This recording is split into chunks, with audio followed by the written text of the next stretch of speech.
I'm going to talk about an action that President Obama took in 2015 when he declared a national emergency for the United States, claiming that Venezuela was an extraordinary threat to our country. And then he, only a few weeks later, said it wasn't. The action Obama took was on March the 9th, 2015. He signed an executive order. He didn't need congressional approval. He simply signed it. He said, we have a national emergency in our country. We have to take action. And because of the unusual and extraordinary threat to the national security and foreign policy of the United States posed by the situation in Venezuela, that's what he declared. Now, what are the facts about a national declaration like this? It's valid for 1 year. It can be renewed. There's 123 standby laws that become available to the president. These laws can only be used if the president declares a national emergency. They're meant to be taken for immediate action in the case of an emergency. No time for congressional action. And certainly doesn't need congressional authorization to declare the emergency. And the president can terminate the national emergency at any time, can say the emergency is over and we're going to terminate this. Now, what Obama did was one of the laws, one of those 123 laws, he activated the IEEPA, International Emergency Economic Powers Act. And what that law does is it gives the president the right to impose sanctions on persons, foreign citizens or foreign governments, foreign businesses during a national emergency. If the president says that this country, this person, poses an unusual and extraordinary threat to the national security of the United States, the president can put sanctions on that person. And that's what Obama did. Obama announced that he was putting sanctions on 7 officials in Venezuela for being involved in committing significant acts of violence or serious human rights violations. 6 were members and leaders of the National Guard or National Police. One was a court prosecutor. There was no report presented documenting their significant acts of human rights violations or violence. There was no report naming names or in incidents. And Obama did not explain how their actions represented an extraordinary threat to the United States. Remember what the law said. The law said you can put sanctions on people in foreign countries if you deem their actions to represent an extraordinary threat to the United States. And he did not outline any connection between their alleged actions, which he did not outline, and this extraordinary threat to the U.S. Well, major multinational blocs of nations call for the repeal of Obama's decree immediately. They saw what was coming. They recognized the implications of this, how dangerous it was. 120 nations in the non-aligned movement pronounced their categorical rejection. Please remove this. There's 134 UN members that belong to an organization known as the G77, and they called for its immediate repeal. Now, the 7th Summit of the Americas was coming up in just a few weeks in April of 2015 in Panama. And 35 heads of state were going to attend. All of the leaders of the 35 countries in the Western Hemisphere, with the exception of Cuba, which the United States had not been invited before. But this one, being the 7th summit, was going to be the first summit to be attended by Cuba. So it was going to be a major, major event for President Obama, who was scheduled to attend. There is an organization of Latin American and Caribbean states, 33 countries in an organization known as CELAC. And they are all of the countries south of the United States, including Cuba. And they unanimously declared that Obama's order should be reversed. And all of these countries and their leaders were going to be represented at the Summit of the Americas in April in Panama.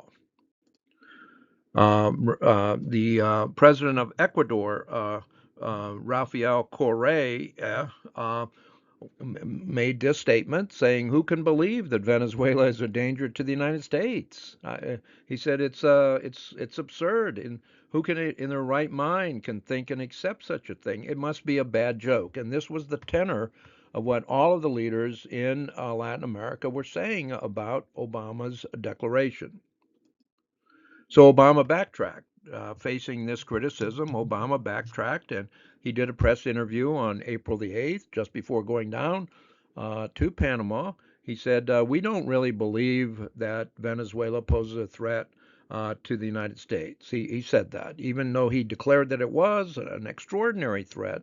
Now he's saying, I don't really believe that. And what the White House said was that the executive order is simply pro forma. It doesn't really mean that we're going to take any serious action. We just simply have to say that because we want to sanction some people.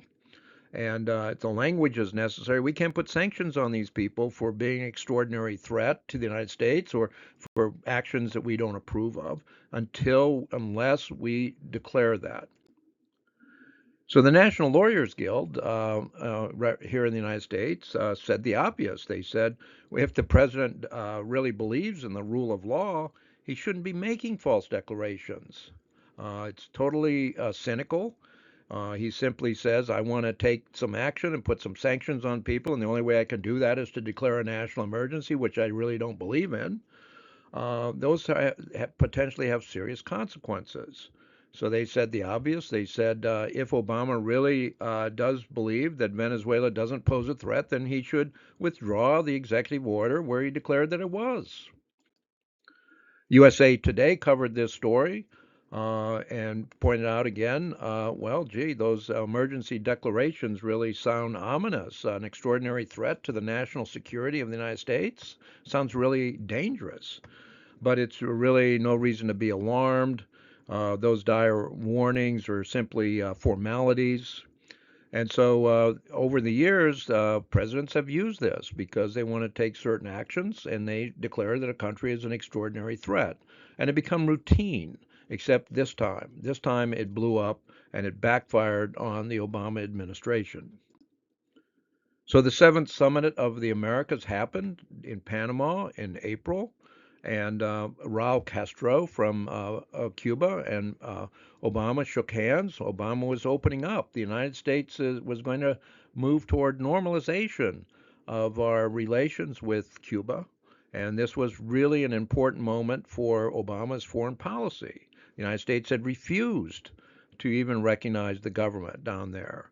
And he had a lot of hope down there in terms of moving toward openness and changing our policy toward Cuba and Latin America in general. Obama stuck around at the plenary session. He made a speech, and Castro made a speech, and then Obama left the plenary session because the next 10 speakers, all presidents of countries in Latin America, gave speeches in which they condemned and denounced Obama's declaration on Venezuela. The president of Argentina, Kirchner, called it ridiculous, bordering on the absurd, and all those presidents said that.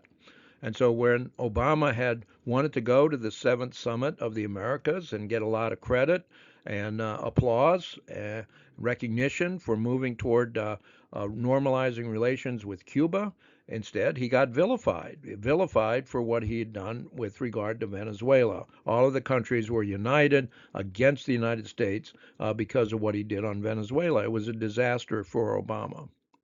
So the question is, why did Obama do it? Why did he do it in the first place?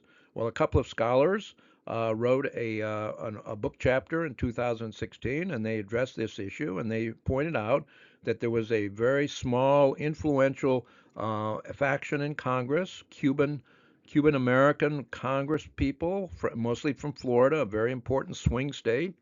They were very unhappy with what Obama was doing with regard to Cuba. And Obama, I think, and what the scholars think, is that Obama felt he needed to give them a consolation prize so they'd kind of get off of his back about Cuba. And so he adopted a punitive policy toward Venezuela. A lot of these Cuban Americans, Congress people, were vilifying Venezuela, and he adopted this policy in order to make his policy toward Cuba more digestible in Congress. So it was largely what was thought of as a political decision. He wanted to defer criticism of his policy on Cuba, and so he could no longer be accused of just being soft on governments that we didn't like in the United States, but he was going to be tough on Venezuela, and he was going to lighten up things a little bit on Cuba in return. So the Venezuela Reader, a blog, has documents on it that go over all of the sources that are used to put this talk together, and you can read about it on the blog.